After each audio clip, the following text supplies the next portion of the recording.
आपको बताएं कि राशिद मिन्हास रोड पर शॉपिंग में आतिशज़दगी के खिलाफ दरखास्त। सिंध हाई कोर्ट में दरखास्त की फौरी समाअत की इस्तदा मंजूर। अदालत का इदारों की कारकर्दगी पर इजहार बरहमी। Chief secretary Sindh CEO Faisal cantonment से जवाब तलब। कमिश्नर कराची DG SBC और दीगर को भी नोटिस जारी।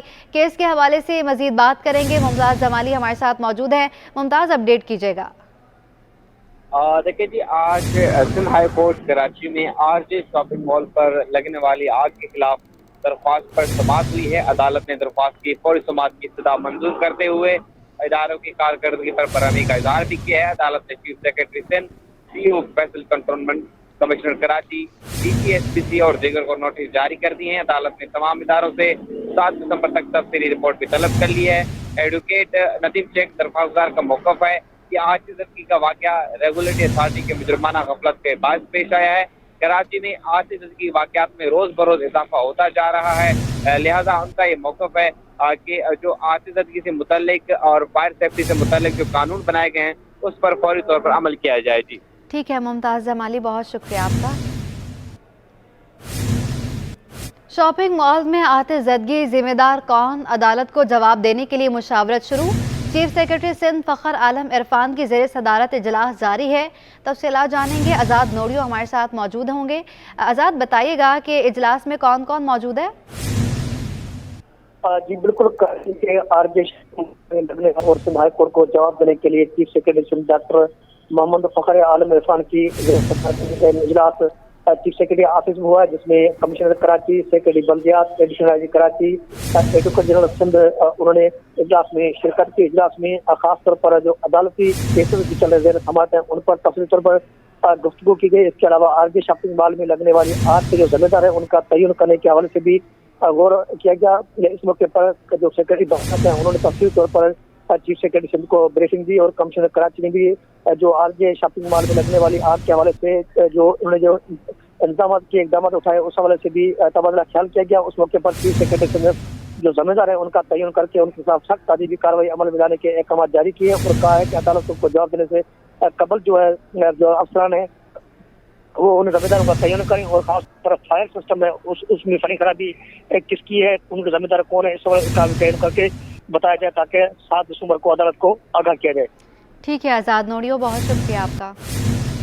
पाकिस्तान स्टील मिल्स की ऑडिटर जनरल रिपोर्ट में करोड़ों रुपए के भारी नुकसान का इंकशाफ। पाकिस्तान स्टील मिल्स इंतजामिया की नाअहली के बायस 16 करोड़ 44 लाख रुपए का भारी नुकसान हुआ। सिक्योरिटी इंतजामात न होने, कीमती असासे चोरी हुए, जिनके 8 मुकदमा दर्ज किए गए। तफसीलात जानेंगे। अशरफ खान हमारे साथ मौजूद हैं। अशरफ, अपडेट कीजिएगा।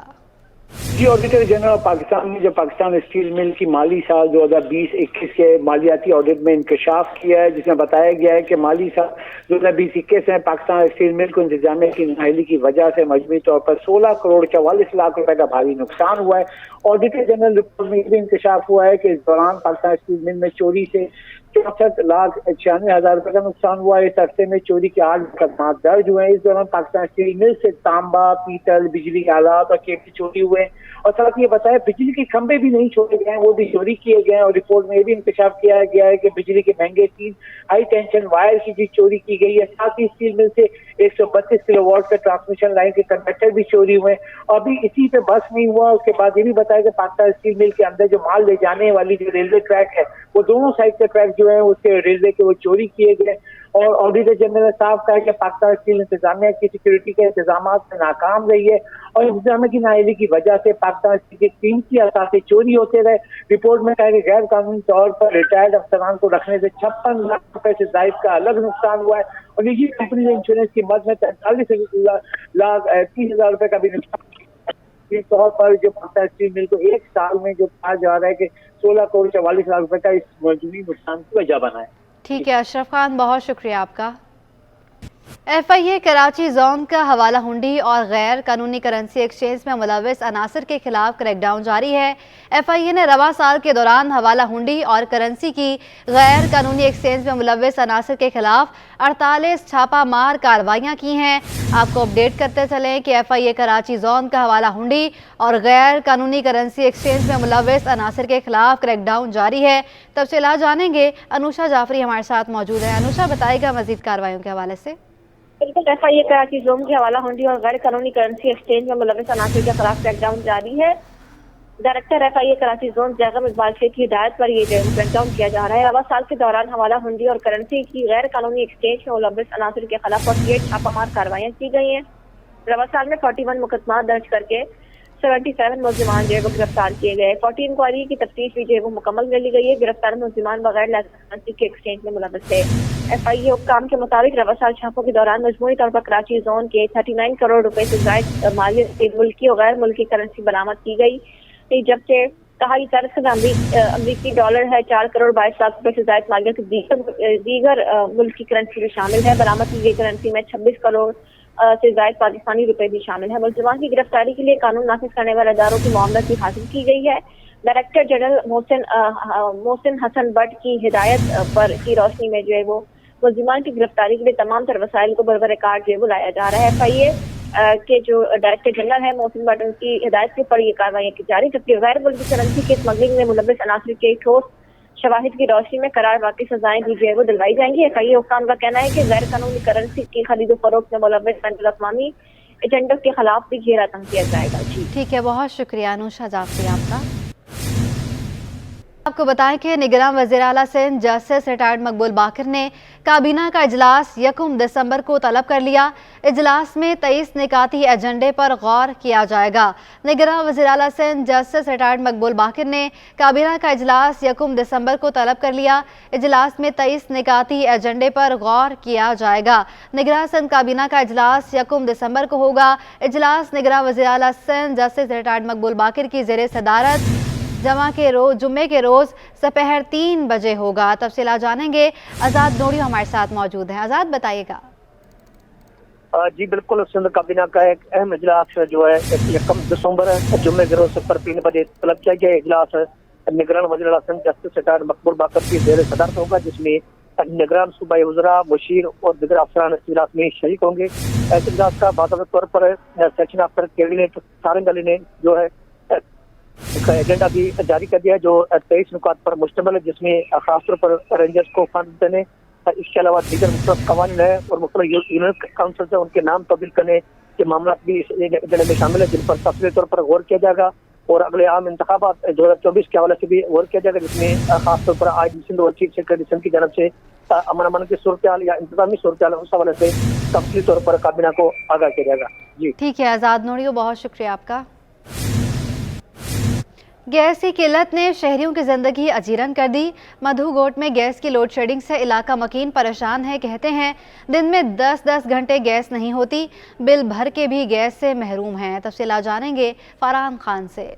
जी बिल्कुल, बिजली की लोड शेडिंग के साथ साथ गैस की अदम दस्तियाबी भी जो है शहरियों के लिए बवाले जान बनती चली जा रही है। इस वक्त मैं मधु गोड के अंदर मौजूद हूँ। यहाँ पे गैस जो है वो हफ्तों तक गायब रहती है। नाश्ता पकाने में और दीगर किचन के काम करने में ख़वातीन को है वो शदीद मुश्किलात का सामना करना पड़ता है। हमारे साथ एक खातून मौजूद है, इनसे बात करते हैं। मुझे बताइएगा, गैस हफ्ते में कितने दिन गायब रहती है? इतवार वाले दिन तो बिल्कुल नहीं होता, खाना पकाने की इतनी हमें मुश्किल हो जाती है बहुत। वैसे थोड़ा बहुत आता है, इतने 10-10 घंटे हमें जो है ना चूल्हे पे लग जाते हैं। क्या फ़ायदा मिलता है? हम गैस भी बिल भी भरे, बिजली का ही भरे, गैस का भरे, हमें फ़ायदा तो नहीं होता ना। बच्चे हमारे भूखे चले जाते हैं स्कूल, हमारे काम करने वाले भूखे जाते हैं, तो हमें तो कोई फ़ायदा तो नहीं है ना। मुझे ये बताइएगा, जब गैस नहीं आती तो क्या सिलेंडर भर के गैस चलाने मजबूर हैं या लकड़ियाँ? नहीं है हमारे पास, इतनी है भाई, मतलब ये गैस हम लोग यही चूल्हे की इंतज़ार करते हैं। गैस हमारे पास वो सिलेंडर है ही नहीं है हमारे पास। तो कैसे गुजारा करते हैं? तो बिना नाश्ते के बच्चों को भेज देते हैं स्कूल भेज देते हैं भाई, क्या करें, मजबूरी है जो है ना। हमारे बच्चे पढ़ते हैं इकरा स्कूल में, बच्चे नहीं जाए तो उनको डांट पड़ती है। दिन में कितने दिन गैस आती है, और अगर आती है तो प्रेशर की कमी रहती है? प्रेशर के खुद भी मतलब जैसे पहले आता था ना वैसे आ ही नहीं रहा, हल्का हल्का आता है। 10-10 घंटे गुजर जाते हैं, चाय नहीं बनती, 2-2, 3-3 मिनट इंतजार करते रहो। बच्चे बेचारे देख के चले जाते हैं, क्या करें। मजबूरी होती है। जी बिल्कुल, ये खातून हमारे साथ मौजूद थी। उनका यही कहना है कि हफ्तों हफ्तों गैस गायब रहती है और दिन में तो ये हाल है कि 10-10 घंटे तक गैस की फराहमी जो है वो मुअत्तल रहती है।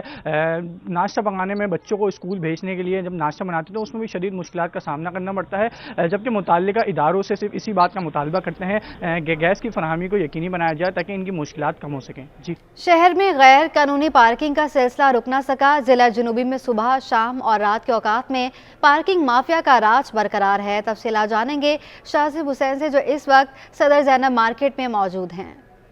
जी बिल्कुल, देखिए मैं इस वक्त कराची के मसरूफ़ तरीन इलाके सदर में मौजूद हूँ और अगर बात की जाए गैर कानूनी पार्किंग के हवाले से, मेरे कैमरामैन अजलान छिपा अगर दिखाएं तो यहाँ पर गैर कानूनी पार्किंग की हुई है। एक लाइन की इजाज़त होती है लेकिन डबल पार्किंग का यहाँ पर जो है मेयार बरकरार रखा हुआ है। जबकि मेरे साथ एक शहरी मौजूद हैं, उनसे जानते हैं। आपको मालूम है कि शहर में गैर कानूनी जो पार्किंग एरियाज़ थे वो ख़त्म कर दिए गए हैं और आप यहाँ पर जो यहाँ पर लोग माफियाज खड़े हैं उसको पैसे देकर अपनी बाइक पार्क करवा रहे हैं। जी बिल्कुल, या कहते हैं अगर ऐसा कोई मामलात हैं तो आवाम को बताया जाए और अगर ऐसे मामलात नहीं हैं तो कोई इनको टोकन की सूरत में जो होते हैं टिकट वगैरह वो इशू किया जाए। लिहाजा हमारी तो यही गुजारिश है कि क्या कहते हैं कि ये चीज़ें फ्री में होनी चाहिए, मुफ्त होनी चाहिए आवाम की सहूलत के लिए। बाकी इन भाई के बहुत मेहरबानी, इन्होंने हमें भी आगाह किया इस चीज़ से कि ये पार्किंग नहीं है लेकिन फिर भी ये पैसे ले रहे हैं, कोई स्लिप वगैरह भी नहीं दे रहे इस तरह की, जिससे पता चल सके कि अगर ये कानूनी या गैर कानूनी है। जी बिल्कुल, जबकि यहाँ पर सदर के इलाके में बात की जाए, चाहे पासपोर्ट ऑफिस हो या सिन्हाई कोर्ट हो या इसी तरीके से पार्किंग प्लाजा हो या फिर जब देखा जाता है कि सदर के अतराफ़ में गैर कानूनी पार्किंग का धंधा रूज पर जारी है। जबकि DIG ट्रैफिक जो है इकबाल दारा साहब, वो भी इससे आँख बंद करके बैठे हुए हैं। शहरी मुतालबा करते हैं इस तरह की जो पार्किंग होती है वो जो है फ्री ऑफ कॉस्ट की जाए। जी, बल्दियाती इदारों में गैर कानूनी तौर पर भर्ती होकर काम करने वाले अफसरान के खिलाफ सजन यूनियन ने कार्रवाइयां तेज कर दी। Member legal team Imran Ali कहते हैं कि मोमिनाबाद टाउन में लोकल गवर्नमेंट का तस्दीक शुदा जाली मुलाजिम एक बार फिर पुरकशिश अहदे पर तैनात कर दिया गया है। तफसीलात जानेंगे रिजवान अहमद से। जी बिल्कुल, महकमा लोकल गवर्नमेंट बोर्ड सिंध की यके बाद दीगरे मफाद पर मबनी फ़ैसले जो है वो सामने आ रहे हैं। ताज़ा फ़ैसले में director education Mominabad town Mushtaq Soomro को लोकल गवर्नमेंट बोर्ड ने 27 जून को तैनात किया। दिलचस्प बात यह है कि ग्रेड 17 के कौंसल अफसर मुश्ताक सोमरो को गुज़िश्ता बरस ही जाली भर्ती शुदा मुलाजिम जो है वो करार देकर महकमा लोकल गवर्नमेंट बोर्ड ने ही बरतरफ कर दिया था और इनके ख़िलाफ़ क्रिमिनल कार्रवाई का जो है वो भी हुक्म दिया गया था। Imran Ali legal aid committee Sajan union के मेंबर हैं, हमारे साथ मौजूद हैं, इनसे बात करते हैं। बहुत शुक्रिया इमरान साहब। मुश्ताक सोमरो का मामला बेसिकली है क्या शिकायत इनके खिलाफ मौसूल हुई हैं और क्यों आप कार्रवाई पर मजबूर हुए? जी, कुछ इस तरह है कि हमारे पास सैयद जुल्फ़िकार शाह के पास एक कंप्लेन रिसीव हुई जो कि वहाँ के एजुकेशन डिपार्टमेंट से कुछ टीचर्स ने दाखिल करी। इस सिलसिले में हम साबका सेक्रेटरी बोर्ड से जाके हमने जब मुलाकात करी और हमने उनसे ये ग्रीवेंसेस अपने रखे कि आपने एक ऐसे अफसर को तैनात किया है कि जो आपकी ही जानिब से निकाले गए एक लेटर के तहत जिसे डिसमिस फ्रॉम सर्विस करके जाली करार दिया गया 1 साल कबल 2022 में, और यहाँ तक कि उसके तमाम सैलरीज मराद रोक के सिंध बैंक को हुक्म दिया गया और साबका टंडो हैदर के अंदर वहाँ पे ये कहा गया कि इसकी तमाम मराद लेके इसके ऊपर कानूनी कार्रवाई का आगाज़ किया जाए।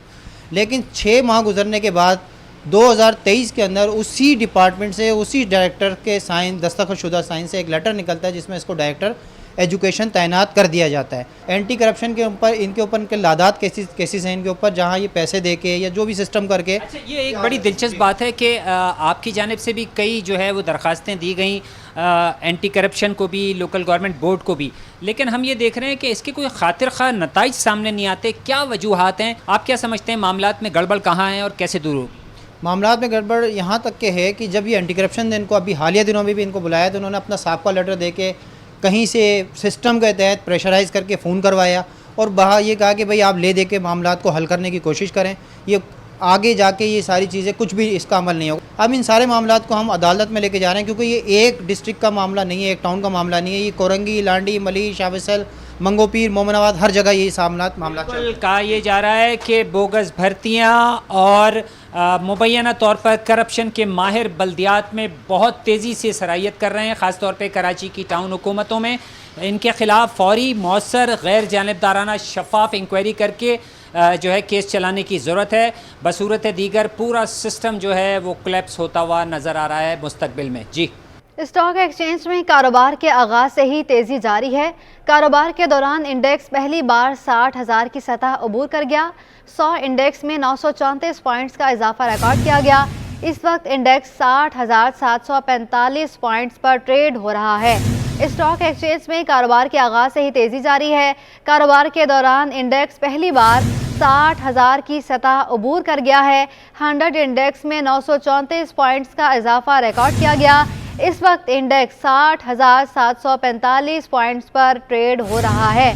स्टॉक एक्सचेंज में कारोबार के आगाज से ही तेजी जारी है। आज कारोबारी हफ्ते का दूसरा रोज़ है। कारोबार के दौरान इंडेक्स पहली बार 60,000 की सतह अबूर कर गया है और 100 इंडेक्स में 934 पॉइंट्स का इजाफा रिकॉर्ड किया गया है। और इस वक्त की सूरत हाल की बात की जाए तो इंडेक्स 60,745 पॉइंट्स पर ट्रेड हो रहा है। कारोबारी दुनिया से खबर है और मस्बत खबर है ये। कारोबारी दुनिया की खबर, स्टॉक एक्सचेंज में कारोबार के आगाज से ही तेजी जारी है। कारोबार के दौरान इंडेक्स पहली बार 60,000 की सतह अबूर कर गया है। 100 इंडेक्स में 934 पॉइंट्स का इजाफा रिकॉर्ड किया गया है और इस वक्त इंडेक्स 60,745 पॉइंट्स पर ट्रेड हो रहा है। कारोबारी हफ्ते का दूसरा रोज़ है। स्टॉक एक्सचेंज में कारोबार के आगाज से ही तेजी जारी है। मस्बत आगाज देखा गया और अब कारोबार के दौरान इंडेक्स पहली बार 60,000 की सतह अबूर कर गया है और इस वक्त ताज़ा तरीन सूरत हाल ये है कि इंडेक्स 60,745 पॉइंट्स पर ट्रेड हो रहा है। स्टॉक एक्सचेंज में कारोबार के आगाज से ही तेजी जारी रही। कारोबार के दौरान इंडेक्स पहली बार 60,000 की सतह अबूर कर गया। 100 इंडेक्स में 934 पॉइंट्स का इजाफा रिकॉर्ड किया गया। इंडेक्स 60,745 पॉइंट्स पर ट्रेड हो रहा है। आपको बताते चलें कि स्टॉक एक्सचेंज में कारोबार के आगाज से ही तेजी जारी है। कारोबारी हफ्ते का आज दूसरा रोज़ है और कारोबार के दौरान इंडेक्स पहली बार 60,000 की सतह अबूर कर गया है। 100 इंडेक्स में 934 पॉइंट्स का इजाफा रिकॉर्ड किया गया है और इस वक्त की ताज़ा तरीन सूरत हाल ये है कि इंडेक्स 60,745 पॉइंट्स पर ट्रेड हो रहा है। अब आपको बताएं कि एडिशनल डिस्ट्रिक्ट एंड सेशन जज शर्की में कमसन ज़ैनब के मुबैना ज़्यादती के बाद कत्ल केस की समाअत ना हो सकी। केस के ट्रायल की 7 नई तारीखें मुकर्रर कर दी गईं। तफसीलात जानेंगे जावाद आसिफ से। आज बिल्कुल देखें, कमसन ज़ैनब को मुबैना ज़्यादती के बाद कत्ल का केस है जिसकी समाअत आज एडिशनल डिस्ट्रिक्ट एंड सेशन जज शर्की की अदालत में होना थी। केस की गवाह मकतूला की बड़ी बहन भी आज अदालत में पेश हुई, ताहम जज की मसरूफियात के बाइस बग़ैर किसी कार्रवाई के समाअत मुलतवी कर दी गई हैं। नवंबर में जो ट्रायल की तारीख़ें मुकर्रर की गई थी उनका इख्तिताम हुआ है और आज अदालत ने नई तारीख़ें मुकर्रर कर दी हैं। 7 तारीख़ें मुकर्रर की गई हैं जिनमें अब ट्रायल होगा, गवाहान को पेश किया जाएगा, जिसमें 6 दिसंबर, 7 दिसंबर, 9, 12, 14, 19 और 21 जो हैं वो 7 तारीख़ें शामिल हैं। ये वाक़या जो है गुज़श्ता साल दिसंबर में पेश आया था। वाक़े का मुकदमा थाना मुबीना टाउन में दर्ज है। अब तक जो है वो 2 गवाहों के बयानात रिकॉर्ड हो चुके हैं, उनसे जिरा भी की जा चुकी है, जबकि मकतूला की बड़ी बहन से जो है वो मुलजिम की जानिब से जिरा करनी है, जिसकी नई तारीख जो है वो अब 6 दिसंबर मुकर्रर की गई है। जी, अब आपको बताएं कि आम इंतखाबात के इनेकाद से कबल सीट एडजस्टमेंट का मामला MKM और मुस्लिम लीग नून की कल अहम बैठक होगी। MKM का वफ़द कल शाम 4 बजे इस्लामाबाद में नून लीग के रहनुमाओं से मुलाकात करेगा। तफसीलात जानेंगे। शेख मुख्तार हमारे साथ मौजूद हैं। शेख बताइएगा, वफ़द में कौन कौन शामिल होगा? जी बिल्कुल, आम इंतखाबात से कल जो है सियासी जमातों ने राब्ते तेज कर दिए हैं। MKM और मुस्लिम लीग नून की कल अहम बैठक जो है इस्लामाबाद में लगेगी। MKM का वफ़द कल शाम 4 बजे नून लीग के रहनुमाओं से मुलाकात करेगा।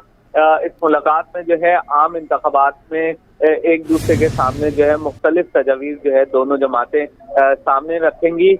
MKM के वफ़द में senior deputy convener Farooq Sattar, Mustafa कमाल और सैयद अमीनुल हक शामिल होंगे, जबकि इस मुलाकात में जो है नून लीग के रहनुमा एहसन इकबाल, सरदार अयाज सादिक व दीगर MKM रहनुमाओं से जो है मुज़ाकरात करेंगे। दोनों फ़िरक़ैन में जो है मुख्तलिफ सियासी उमूर पर भी जो है मुशावरत की जाएगी।